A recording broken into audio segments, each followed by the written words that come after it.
नमस्कार, BDV news के इस बुलेटिन में आपके साथ मैं हूं स्वाति। शहर से जुड़ी खबरों को देखेंगे विस्तार से, लेकिन सबसे पहले एक नजर डालते हैं हेडलाइंस पर।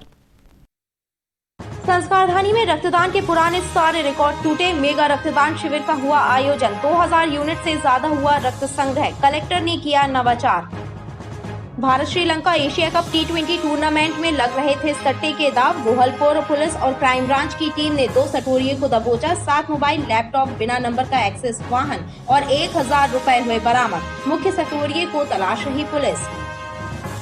और पमरे महाप्रबंधक कार्यालय के बाहर किसानों का धरना प्रदर्शन। ललितपुर और सिंगरौली मार्ग पर किसानों की जमीन अधिग्रहण के बदले मुआवजे और नौकरी दिए जाने के मामले को लेकर किसानों ने रेलवे पर लगाया वादा खिलाफी का आरोप।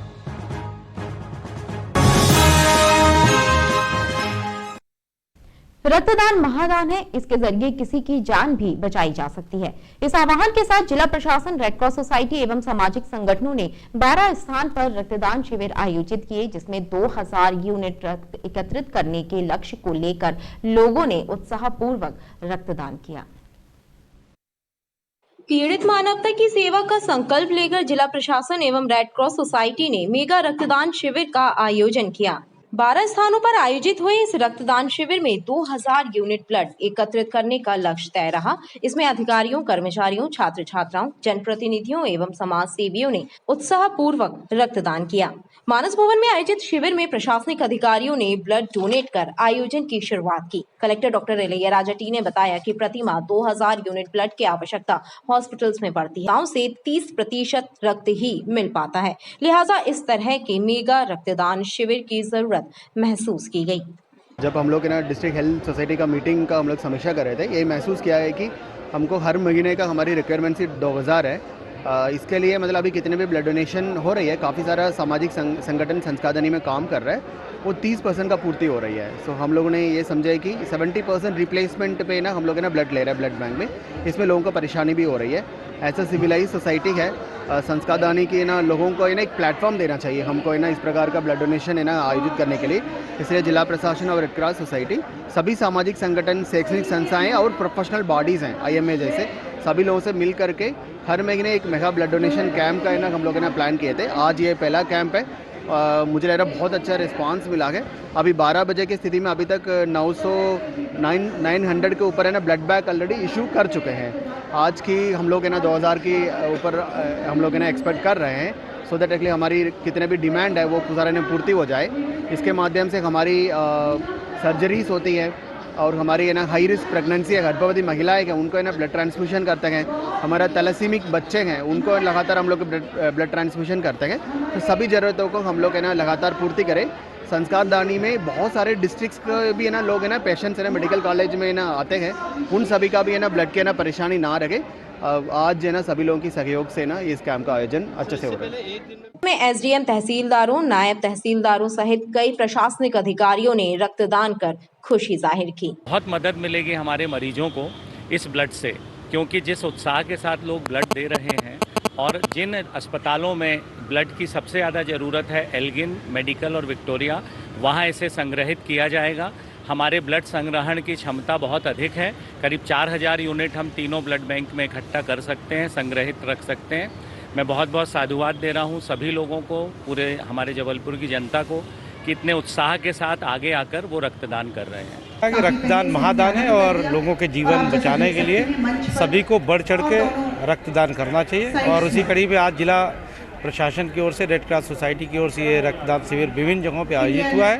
उसमें बहुत लोग उत्साह के साथ रक्तदान करने के लिए आ रहे हैं और मैं सभी लोगों से अपील करता हूँ कि वो रक्तदान करें और लोगों के जीवन को बचाएं। निश्चित रूप से ये बहुत बड़ा दान है और इसमें लोगों का जीवन बचता है। जिनकी ज़रूरत होती है ब्लड की, तो उनको एक बहुत बड़ी हेल्प मिलती है और इससे डोनर का कोई भी नुकसान नहीं है इसमें।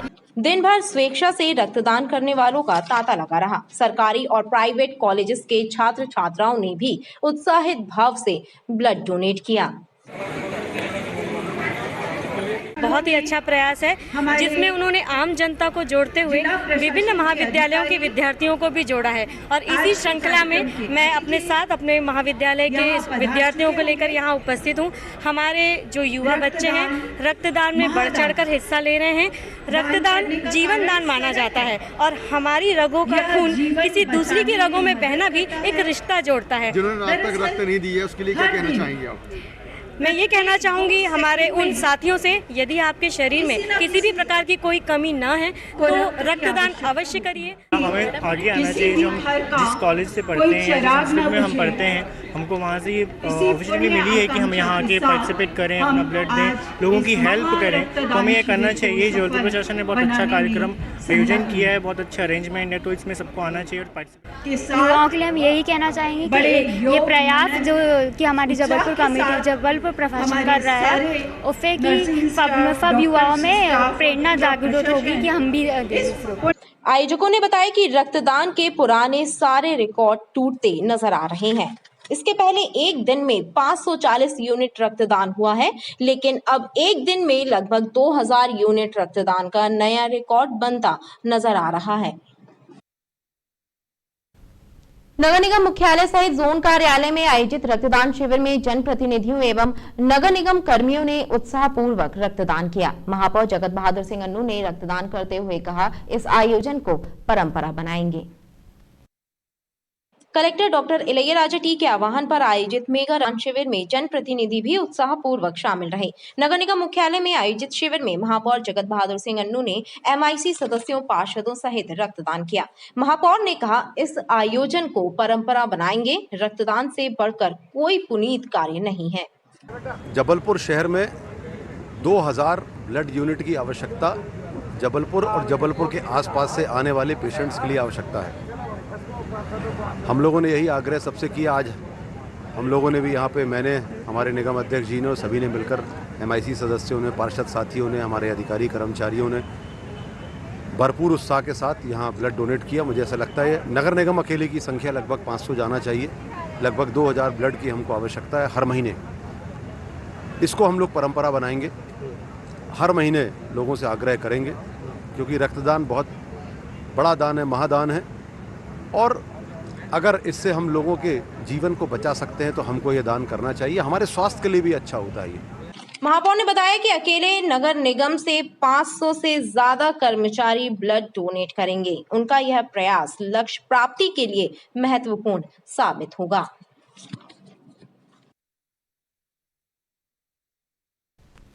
गणेश उत्सव पर्व के अवसर पर संस्कारधानी में गणपति बप्पा के विभिन्न रूपों की प्रतिमाओं की स्थापना की गई है। गजानन की अद्भुत और अनोखी प्रतिमाओं के दर्शन के लिए श्रद्धालुओं की भीड़ उमड़ रही है। गड़ा फाटक क्षेत्र में मोटर पार्ट से बनाई गई भगवान गणेश की अनोखी प्रतिमा भक्तों के आकर्षण का केंद्र बनी हुई है। संस्कारधानी में भगवान गणेश का जन्मोत्सव पर्व पूरे भक्ति भाव और उल्लास से मनाया जा रहा है। गणेश उत्सव पर्व पर शहर में गजानन की अद्भुत और अनोखी प्रतिमाएं और झांकियां श्रद्धालुओं के आकर्षण का केंद्र बनी हुई हैं। गड़ा फाटक क्षेत्र में मोटर पार्ट से बनाई गई भगवान गणेश की प्रतिमा श्रद्धालुओं को अपनी ओर आकर्षित कर रही है। शिव मंदिर गणेश उत्सव समिति द्वारा स्थापित इस प्रतिमा का निर्माण गाड़ियों के स्पेयर पार्ट्स और इंजन से किया गया है। समिति के सदस्य 10 दिनों तक भगवान गणेश का पूजन अर्चन करते हैं और पंडाल में अन्य धार्मिक कार्यक्रमों का भी आयोजन होता है।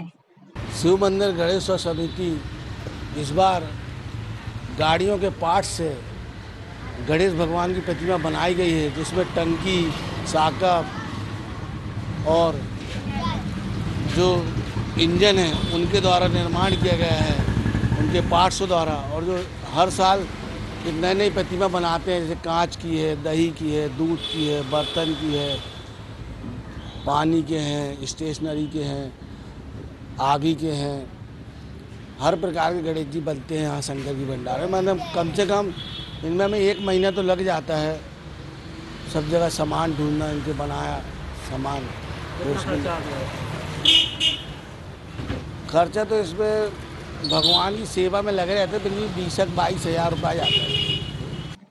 समिति द्वारा हर वर्ष गणेश उत्सव पर अनोखी गणेश प्रतिमाओं का निर्माण कर भगवान गणेश की स्थापना की जाती है। इसके पहले समिति कांच से निर्मित बर्तनों से निर्मित भगवान गणेश की प्रतिमाएं स्थापित कर चुकी है। जबलपुर के सिविल लाइन थाने में पूर्व जिला एवं अतिरिक्त सत्र न्यायाधीश के विरुद्ध धोखाधड़ी सहित अन्य धाराओं के तहत एफआईआर दर्ज की गई है। नौकरी पाने के लिए जन्म तिथि में हेराफेरी करने के मामले में एडीजे को इसी वर्ष 2022 में सेवा से बर्खास्त किया जा चुका है।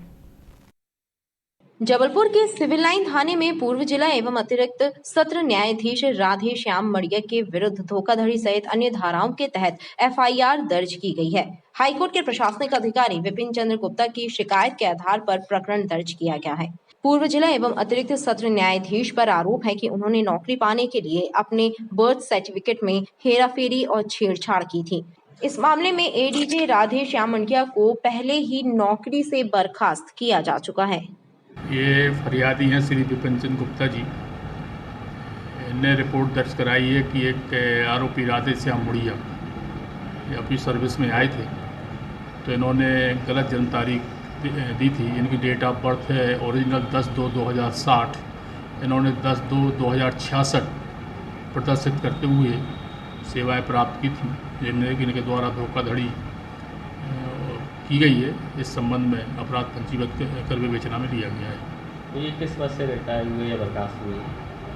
ये एडीजे थे, एडीजे के पद से रिटायर हुए। पुलिस के मुताबिक पूर्व जिला एवं अतिरिक्त सत्र न्यायाधीश राधेश्याम मड़िया ने कूट रचित दस्तावेजों को तैयार कर नौकरी हासिल की थी, जो कि एक संगीन अपराध की श्रेणी में आता है। फिलहाल पुलिस मामले में एफआईआर दर्ज कर विवेचना में जुट गई है।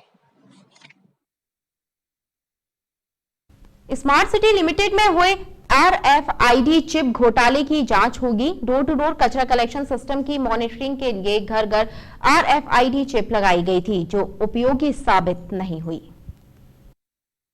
स्मार्ट सिटी द्वारा करीब 6 करोड़ रुपयों की लागत से घर घर में RFID चिप लगवाई गई थी। दावा किया गया था कि इस इलेक्ट्रॉनिक चिप के जरिए पता चल जाएगा कि घर से कचरा कलेक्ट किया गया है या नहीं, लेकिन इस चिप का एक दिन भी उपयोग नहीं हुआ।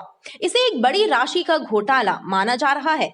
महापौर जगत बहादुर सिंह अन्नू ने संकेत दिए हैं कि जल्द ही इस मामले की जांच पड़ताल शुरू की जाएगी।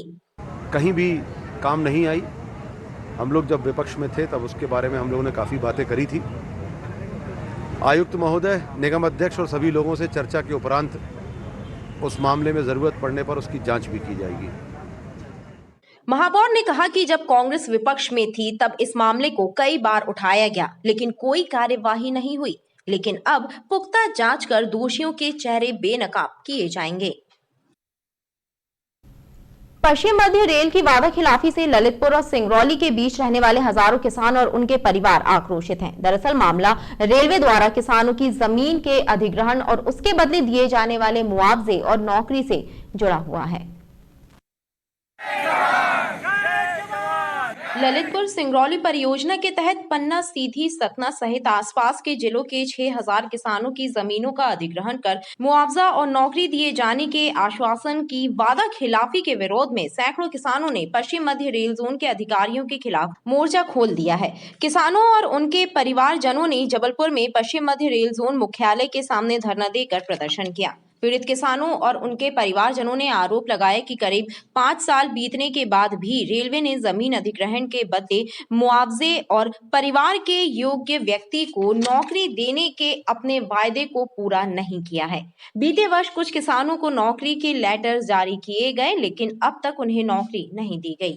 परिवार के एक व्यक्ति को रेलवे द्वारा आदेशित किया गया था, हमारे फॉर्म में है कि एक व्यक्ति को नौकरी दी जाएगी, मुआवजा दिया जाएगा। कुछ जगह मुआवजा बांटे गए, कुछ जगह मुआवजा बांटे भी नहीं गए। ठीक, नंबर एक चीज़। नंबर दूसरी चीज़, कहीं एक लिस्ट गई है तो कहीं दूसरी लिस्ट गई है, कहीं मेडिकल हो गया है तो उनको गुमराह किया जा रहा है। ये कहा जा रहा है कि हमें ऊपर से आदेश नहीं है। जनप्रतिनिधियों से मिलते हैं तो जनप्रतिनिधि ये कहते हैं कि हमने बात कर ली है। अब देखिए वो रेलवे बोर्ड का डिसीजन है। लगभग कितने लोग इसमें प्रभावित हैं? इसमें कम से कम नहीं तो 5000 व्यक्ति। अगर मांगे पूरी नहीं होती तो क्या करेंगे? हम लोग आमरण अनशन करेंगे, भूख हड़ताल करेंगे और काम बंद कराएंगे। हमारी मांग है कि हमें नौकरी दी जाए। हमारी ज़मीन ली गई है तो और नौकरी नहीं दी है। आधी लोगों को दी गई है, आधी लोगों को नहीं दी गई है। अब जमीन ली आपने? हमारी ज़मीन 2016 में ली है। क्या कुछ बोला गया रहा है कि जमीन नौकरी देंगे? हाँ, बिल्कुल बोला गया है, निर्देश दिए गए थे कि आपकी ज़मीन और मुआवजा और नौकरी दी जाएगी। कहाँ की जमीन ली है? मेरी फुलवारी, जिला पन्ना। किसानों और उनके परिजनों ने अब चेतावनी दी है कि जब तक रेलवे अपना वायदा पूरा नहीं करता तब तक आंदोलन जारी रहेगा और अगर जरूरत पड़ी तो किसान भूख हड़ताल और अनशन भी करेंगे। जबलपुर के संजीवनी नगर क्षेत्र में देर रात उस वक्त हड़कंप मच गया जब एक तेज रफ्तार हाईवा दुकान और घर के भीतर घुस गया। इस घटना में दुकान, घर और 2 वाहनों को नुकसान हुआ है। गनीमत यह थी कि हादसे के वक्त मौके पर कोई मौजूद नहीं था, वरना जनहानि भी हो सकती थी। शहर की सड़कों पर बेलगाम भागते हाईवा हादसों का कारण बन रहे हैं। रात संजीवनी नगर क्षेत्र में ऐसा ही हादसा हुआ। एक बेलगाम तेज गति से भागता हाईवा अनियंत्रित होकर दुकानों और घर में जा घुसा। इस हादसे में कोई जनहानि तो नहीं हुई, लेकिन हाईवे की चपेट में आने से 2 वाहन, दुकान के शेड, घर का सामान, दुकान की दीवारें क्षतिग्रस्त हो गईं। घटना के बाद लोगों का मौके पर हुजूम लग गया। स्थानीय लोगों ने तत्काल हाईवा चालक को पकड़ लिया और घटना की जानकारी पुलिस को दी। पुलिस के घटना स्थल पर पहुंचने के बाद हाईवा चालक को पुलिस के हवाले कर दिया गया। उसने बहुत ही तेज रफ्तार से मेरी एक्टिवा प्लस वैगनार को रोनते हुए, वैगनार तो मान के चलो कि आप 2 टुकड़े हो चुकी है और एक्टिवा तो बिल्कुल उसका तो कहीं नामो निशान ही पता नहीं चल रहा है। इतनी बुरी तरह से रोंगा। और जबकि मैं, चूँकि मेरा छोटा भाई वहीं पे जस्ट बाजू से खाना ही खा रहा था, अगर मान लो वो 4 स्टेप अगर आगे खाना खा रहा होता तो मेरे छोटे भाई को और उसके दोस्त को वो ट्रक रोनते हुए चला गया। ये घटना संजीवनी नगर मुखर्जी नर्सिंग होम के जस्ट सामने की है। इस हादसे को लेकर स्थानीय लोगों में रोष व्याप्त है। क्षेत्रीय लोगों का कहना है कि सड़कों पर भारी वाहनों की धमाचौकड़ी और तेज गति से भागते भारी वाहन हादसों का कारण बन रहे हैं, लेकिन पुलिस और यातायात विभाग इस ओर ध्यान नहीं देता, जिसके फलस्वरूप यह हादसा हुआ है। गोहलपुर थाना क्षेत्र की नंदन विहार कॉलोनी में क्रिकेट के ऑनलाइन सट्टे का कारोबार किया जा रहा था। गोहलपुर पुलिस और क्राइम ब्रांच की टीम ने कॉलोनी के एक घर में दबिश देकर क्रिकेट के सट्टे की ऑनलाइन बुकिंग कर रहे 2 सटोरियों को गिरफ्तार किया है। भारत और श्रीलंका के मध्य खेले जा रहे T20 एशिया कप टूर्नामेंट में ऑनलाइन सट्टे की बुकिंग कर रहे 2 सटोरियों को गोहलपुर और क्राइम ब्रांच की टीम ने दबोच लिया। पुलिस ने यह कार्रवाई गोहलपुर थाना क्षेत्र के अंतर्गत आने वाली नंदन विहार कॉलोनी में की। पुलिस ने मुखबिर की सूचना के आधार पर विशाल वासवानी के घर में दबिश दी, जहां एक कमरे में विशाल वासवानी और उसका एक साथी प्रेम अडवाणी क्रिकेट मैच पर मोबाइल और लैपटॉप के माध्यम से क्रिकेट के सट्टे की बुकिंग कर रहे थे। दोनों ने पूछताछ में बताया कि वह लोग विशाल जैन नामक युवक के कहने पर सट्टे की बुकिंग का कार्य करते थे। उन्होंने इसके लिए विशाल से प्रति मैच 5,000 रुपए मिला करता था। पुलिस ने मौके से 7 मोबाइल, 1 लैपटॉप, बिना नंबर की एक्सेस गाड़ी और 1,050 रुपए बरामद करते हुए विशाल वासवानी, प्रेम अडवाणी और विशाल जैन के विरुद्ध प्रकरण दर्ज किया है। पुलिस को लैपटॉप की जांच में क्रिकेट के ऑनलाइन सट्टे से जुड़े अहम सुराग हासिल हुए हैं। साथ ही सट्टे की बुकिंग का लेन देन से जुड़ा डाटा भी बरामद हुआ है। पुलिस के मुताबिक मामले में फरार विशाल जैन की पतासाजी और गिरफ्तारी के प्रयास किए जा रहे हैं। सूचना पर हमारी गोहलपुर थाने की टीम और क्राइम ब्रांच की टीम द्वारा संयुक्त रेड की गई, जहां से बंद कमरे में 2 लड़कों को ये सट्टा उसका लेख करते हुए और उसका लैपटॉप में उसका संधारण करते हुए पाया गया, जिसमें एक आरोपी विशाल बासवानी और प्रेम आडवाणी, ये दोनों आरोपी वहाँ थे जो लैपटॉप पे ऑनलाइन सट्टा लिख रहे थे और जो भी उनके ग्राहक थे उनकी डाटा एंट्री कर रहे थे। घटना स्थल का मुआयना किया गया और घटना स्थल से लैपटॉप और जो मोबाइल फ़ोन उनके द्वारा प्रयोग किए जा रहे थे उनकी विधिवत जब्ती की गई है। इसका जो मुख्य आरोपी है विशाल जैन, पूछताछ में पता चला है कि विशाल वासवानी और ये प्रेम आडवाणी, ये दोनों विशाल जैन के कहने पर सट्टा खिला रहे हैं और पूरा रिकॉर्ड संधारित कर रहे हैं। इसको पर मैच के हिसाब से इन दोनों आरोपियों को पेमेंट मिलती थी। इनका जो मुख्य सरगना है विशाल जैन, इसको भी आरोपी बनाया गया है और जिसकी तलाश पुलिस के द्वारा की जा रही है, इसे जल्द गिरफ्तार किया जाएगा। पुलिस की माने तो क्रिकेट के ऑनलाइन सट्टे की बुकिंग के लिए ऐप का इस्तेमाल किया जा रहा था। इस ऐप की जांच में और भी खुलासे होने की उम्मीद है। खबरें लगातार जारी हैं, आप देखते रहिए BTV न्यूज।